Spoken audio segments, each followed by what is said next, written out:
Identification होती है same, should और ought to दोनों की आइडेंटिफिकेशन होती है सेम, लेकिन दोनों में सेंटेंसेस अलग अलग आते हैं, दोनों का सेंटेंसेस का क्राइटेरिया अलग अलग होता है। क्या होता है जरा समझना, शुड को हम इस्तेमाल करते हैं ought to को, है ना, शुड की भी आइडेंटिफिकेशन डाली में आना चाहिए और ought to की भी आइडेंटिफिकेशन डाली में आना चाहिए, लेकिन दोनों अलग अलग चीजों को दर्शाते हैं, क्योंकि बोथ आर मॉडल्स, दोनों के दोनों मॉडल्स हैं और हर एक मॉडल किसी ना किसी चीज को दर्शाता है ना। जैसे शुड, अगर हमको किसी को सलाह देनी हो, एडवाइस देनी हो तो शुड का इस्तेमाल करते हैं, किसी को आदेश देना हो तो शुड का इस्तेमाल करते हैं, सुझाव देना हो तो शुड का इस्तेमाल करते हैं, कर्तव्य बताना हो तो भी शुड का इस्तेमाल करते हैं। लेकिन ought to, जब हमको ड्यूटी या कर्तव्य बताना हो ought to का इस्तेमाल, रिस्पांसिबिलिटी जिम्मेदारी को बताना हो ought to का इस्तेमाल, मैनर्स शिष्टाचार को बताना हो ought to का इस्तेमाल, पॉजिटिव टॉक्स सकारात्मक बातें जब होती है उसके लिए ought to का इस्तेमाल होता है, मोरल एजुकेशन नैतिक शिक्षा को दर्शाना हो तो हम लोग ought to का इस्तेमाल करते हैं। ये चीज, अब ये एग्जांपल वॉइस से समझ में आती है।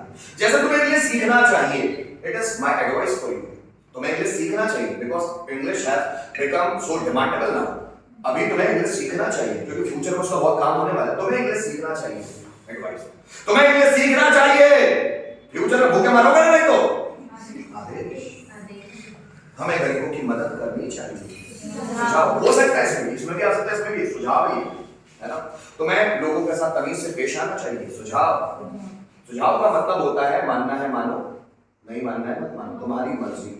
आदेश का क्या मतलब है, मानना ही पड़ेगा, है ना। तो सुझाव में ऐसे सेंटेंस आते हैं जिसको मानना है या ना मानना है ये तुम्हारी बात, ये तुम जानो, ठीक है। तो इस तरह के नॉर्मल सेंटेंसेस आते हैं तुम शुड में बनाते हो, कोई भी नॉर्मल एडवाइस देना हो, सजेशन या कोई भी नॉर्मल सेंटेंस, तुम्हें झाड़ू लगानी चाहिए, उसे मेहनत करना चाहिए, तुम्हें उसकी बात सुननी चाहिए, तुम्हें रोजाना पढ़ाई करनी चाहिए, इलेक्ट्रिशियन को फैन रिपेयर करना चाहिए, है ना, हमें पैसे कमाना चाहिए, उसे पैसे खर्च करना चाहिए, आपको अपनी पर्सनैलिटी डेवलप करना चाहिए, नौकर को कमरा साफ करना चाहिए, हमें कमरे में पोछा लगाना चाहिए, तुम्हें रोजाना क्लास आना चाहिए, नॉर्मल सेंटेंस। लेकिन अगर कुछ खास सेंटेंस के बारे में बात होती है, मींस कुछ स्पेसिफिक सेंटेंसेस के बारे में बात होती है तो हम ought to का इस्तेमाल करते हैं। जैसे हमें गरीबों की मदद करनी चाहिए, और ज्यादातर ये सेंटेंस ग्रुप में इस्तेमाल होता है, कोई पर्सनल एक नहीं। जैसे देखो, मुझे गरीबों की मदद करना चाहिए, तो क्या सिर्फ मुझे ही करना चाहिए कि सबको करना चाहिए? सबको, क्योंकि ये ड्यूटी को, जिम्मेदारी को दर्शाता है, और ये गरीबों की मदद करने का कर्तव्य सिर्फ मेरे अकेले का नहीं है, ये जिम्मेदारी मेरे अकेले की नहीं है, सबकी है, समझ रहे हो। पॉजिटिव टॉक्स मतलब सकारात्मक बात भी तो है कि हमें गरीबों की मदद करना चाहिए, गरीबों की मदद करेंगे उनकी लाइफ में सुधार आएगा तो सब और पॉजिटिविटी फैलेगी। अभी बहुत सारे लोग गरीब नजर आते हैं, भीख मांगते नजर आते हैं, मजदूरी करते नजर आते हैं, तो माहौल कुछ अच्छा नहीं लगता है, उनके घर परिवार को कैसे पाल रहे हैं अजीब तरह से, तो निगेटिविटी है समाज में, जिसके कारण पॉजिटिव टॉक्स भी है, नैतिक शिक्षा, सही बात है कि अगर हम गरीबों की मदद करेंगे तो उनका रहन सहन का स्तर बढ़ेगा। कुल मिलाकर मैं बात करूं कि जब कर्तव्य जिम्मेदारी को दर्शाना हो, जैसे, और वो भी ग्रुप में, जैसे सैनिकों को देश की रक्षा करनी चाहिए, हमें देश की रक्षा करना चाहिए, लोगों को मानवता दिखानी चाहिए, हमें भाईचारा फैलाना चाहिए, स्टूडेंट को टाइम पर स्कूल जाना चाहिए, टीचर्स को ईमानदारी से पढ़ाना चाहिए।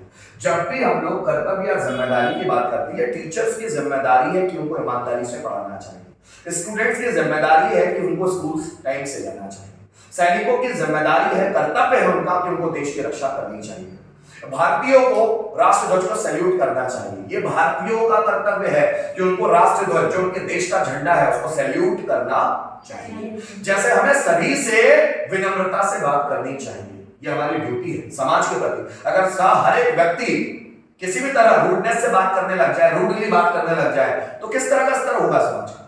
तो अगर हम सबसे एक दूसरे से शिष्टाचार से, विनम्रता से बात करेंगे तो समाज में अच्छाइयां फैलेगी, है ना, पॉजिटिविटी आएगी। तो ऐसे सभी काम जिसमें ड्यूटी, जिम्मेदारी, शिष्टाचार, सकारात्मक बातें या नैतिक शिक्षा का बोध होता है तो उसको ought to में बनाते हैं। लेकिन ध्यान रखना, ये जो शुड है ना, उसमें भी ड्यूटी को दर्शाते हैं, तो ought to के जितने भी सेंटेंस है चाहे तो हम शुड में बना सकते, लेकिन शुड के जो नॉर्मल सेंटेंस है वो ought to में नहीं बना सकते। जैसे मुझे खाना खाना चाहिए, तो ये शुड में बन सकता है, आई शुड ईट फूड, लेकिन ये ought to में नहीं बनेगा। हमें गरीबों की मदद करना चाहिए, we ought to help the poor, ये शुड में बन सकता है। क्या मेरी बात समझ में आ रही है? मुझे कुर्सी तोड़ना चाहिए, आई शुड ब्रेक चेयर, लेकिन ये ought to में नहीं बन सकता। हमें पेट्रोल और डीजल बचाना चाहिए, we ought to save petrol and diesel. So we ought to save petrol and diesel, ये शुड में बन सकता है, we should save petrol and diesel. Electrician को फैन रिपेयर करना चाहिए, इलेक्ट्रीशियन शुड रिपेयर फैन, पर ये ऑटो में नहीं कर सकता। पर ऑटो में जैसे हमें देश की रक्षा करनी चाहिए, we ought to protect country, ये शुड में बन सकता है। नौकर को कमरा साफ करना चाहिए, servant should clean the room, लेकिन ये ऑटो में नहीं बन सकता। क्या मेरी बात समझ में आ रही है? तो शुड वाले सेंटेंस जनरली हम ऑटो में नहीं बना सकते, लेकिन ऑटो वाले पूरे सेंटेंस हम शुड में बना सकते हैं। तो यही शुड और ऑटो के बीच का डिफरेंस है।